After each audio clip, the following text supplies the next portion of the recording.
Hi everybody, welcome to Monotonia. Tonight we're here with members of Multimedia Collective, The Green Seed. Hey y'all. Yeah. What's happening, man? What's up? Y'all want to go down the line and introduce yourselves? Yeah. Everybody? Go ahead, Jeff.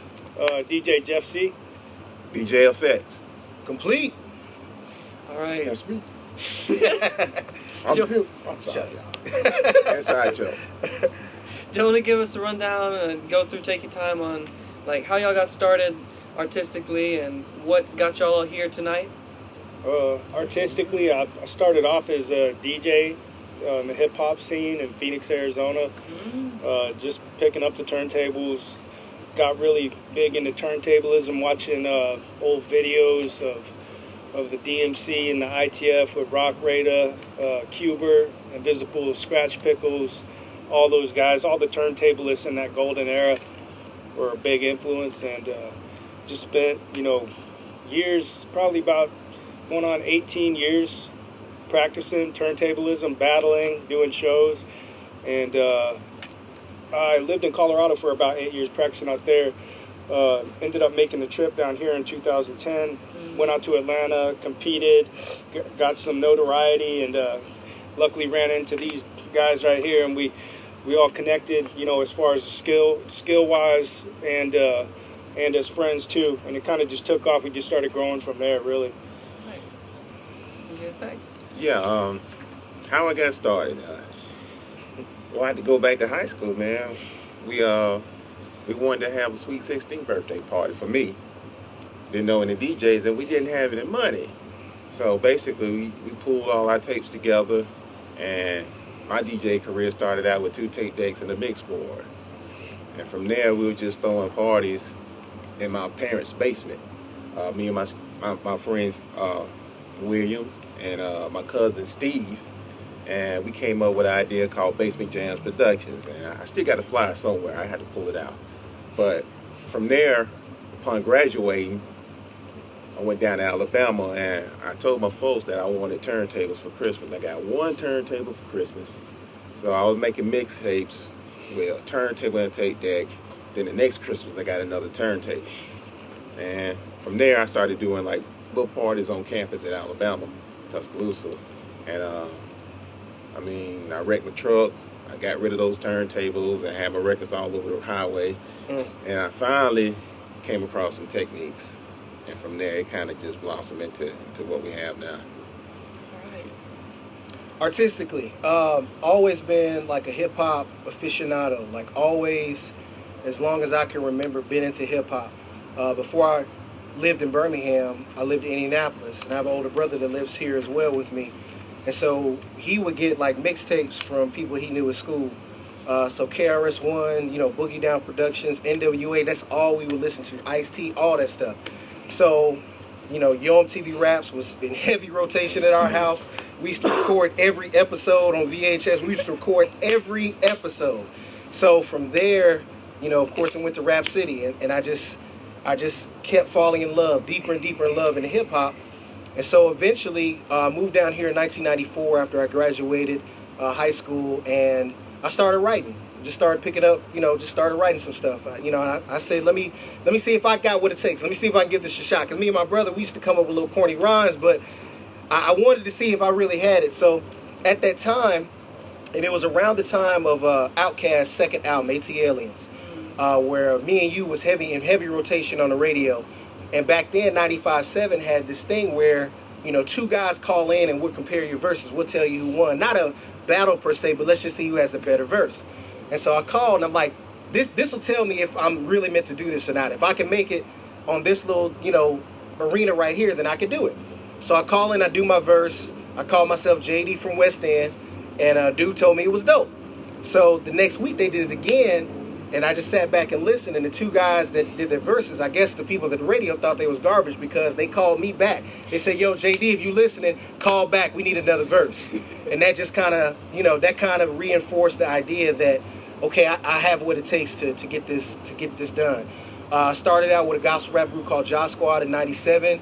Years after years of working with them, memberships changed and getting to know different people, meet this person, connect with these people. That's how I ended up connecting with r-tist.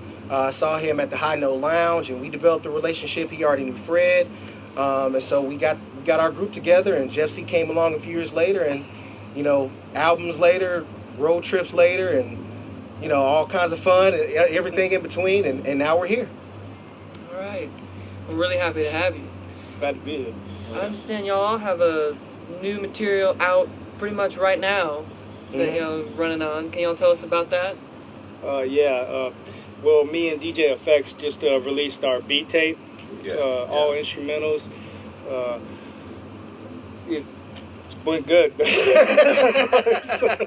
Basically, with this beat tape, we wanted. I'll go get that unapologetic beat tape. Yeah, unapologetic. Algebraic Records. What we wanted to do was put out a piece of work that didn't contain any samples. So once we were done with it, we turned it in to get mastered. Nothing needed to be clear, and that's just how we wanted to, move forward as far as our creativity. We didn't want to have to take somebody else's piece of work and try to rework it. So all the beats are original beats. If you hear any keys or any type of piano riffs or guitar riffs, all of that is just original stuff, just cooked up from my head. So we tried to do, really give you something that wasn't just cut and paste. We tried to give you something that kind of reflects what we had inside of us. Most definitely. And the one thing that I was my goal when I was making my beats, and I noticed he came across the same way when he was making his, is that none of our beats really sound the same. They all kind of got different styles. And that was my focus. Every single beat I made, I wanted the next beat to sound different and have its own style. Like I'd make one beat that I had in mind for the B-boys breaking over it, a good drum loop, and a bass, and then I'd have one track that was more like down south trap style hip hop beat. Then I'd have another one that maybe not quite boom bap, but more of a modern style. Just put my flavor. Bottom line, just wanted the beats to sound different. I noticed Fred, his beats were like that too. No beat was like the same style. So that was the main goal, really. Yeah, it's really it's new territory for us to venture into, because most of the time we're on the turntables. I have some experience doing beats, but it was on a different platform, and I was moving to the MPC. Jeff is on the MPC now, and I mean it's a learning curve, but once you start really playing with it, you can really make that piece of hardware sing. But a lot of times, and we use all type of platforms to get our beats across. I was at work most of the time, like just singing into my phone, and because sometimes you have a great idea and you forget by the time you get to where you want to lay it down. So I was singing into my phone. I got all kind of beat apps on my phone, so I'm on my phone like tapping it out whenever I get a break. So I was actually like playing keys on my phone and recording it, and then taking it home to actually lay it down. So I mean, it was just a whole bunch of different avenues that we went through to bring this to you. And this ain't the last one. This is just the beginning, the tip of the iceberg. Because we got a whole lot more stuff coming. There's something to look forward to. Just a taste, baby. Yeah, so right now I got a single out on Algebraic called Hot Cold. Basically, that came from, I guess it's been about a year ago, maybe a little bit longer. The fourth member of our group, r-tist, he put out a whole bunch of beats on SoundCloud. And so, me being the MC, I went through them. I wanted to know, okay, you got some new stuff out there, because when we're working in the studio, you was always playing me beats, like, listen what I came up with, this is how tight this is. So I go through all of them, and I found this particular one, and there's multiple ones that I like, but this one was like, I got to have this. Something about piano riffs and just having a certain piano in a track that just does something to me. Maybe it's like the RZA, like his production style. Wu-Tang, they used to have like weird piano chords in their stuff. And so when I heard the piano riff in this, I'm like, I've got to get this. So I asked him, he's like, nah, man, you can't have that. I'm like, okay. So I just kept asking him, like, week after week. Like, every time we would see each other in the studio, like, I'm waiting on you to give me that beat, man. He's like, nah, man, you can't have that. So I wrote to it anyway. And finally, before I finished the song, he said, "Man, go ahead and take it, man. Let's just go and make a single out of it." I'm like, "Cool." So started writing to it, and when I start writing, it's like I'll start with an idea that maybe lead me to somewhere else. And I'm not going to reveal too much of the song because I want you to buy it. I want you to go out and listen to it. I want you to go purchase it, find out for yourself how it sounds, if you like it or not. But I think it came together. It's one of my better works. And so we're going to use that, and we're going to roll that into an EP on Algebraic Records. So, All right. yeah. And a couple really nice concrete things to look forward to. I'm excited. Yeah. Hope y'all are too. Oh, yeah. Absolutely. Yeah, most definitely. Yeah, that's really nice. And when we buy the stuff, what can we look for y'all's performance? Can we see y'all anywhere in town, or? We got a show coming up on July the 10th at the Nick. All right. And, another thing about us, just real quick, coming together, Convest made a lot of this happen for us. We got a record out there called Drapetomania. That's out on Convest. That's on iTunes as well. And so we want to give a big shout out to them for helping us get our dreams across.